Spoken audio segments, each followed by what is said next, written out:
Gandang hapon. Papuntan na akong tanghali pala, sorry. 12:46, papunta na akong Irawan. Wala pa akong kain ha. Kasi yung lechon na inaantay namin, dumating na siya. Ang problema, mayang gabi. Pwede yung gabi kakainin? Mayang gabi pa pala kasi wala pa si TM. Yan si Guard. Carlito Paredes. Sige guys, samahan nyo muna ako hanggang Irawan. Bibili ako ng ulam doon sa Santa Monica, sa Irawan na ako kakain.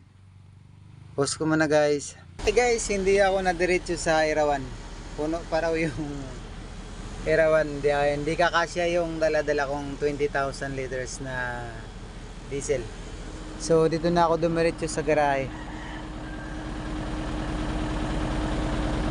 Kaya sayang yung lechon guys. Buat-buat na kanina eh. Kaya lang hindi pa pwedeng kainin sa tanghalian kasi nga may inaantay pa sila. Kaya bye-bye naman na guys. Salamat sa inyong panonood. Ngayon bibili pa ako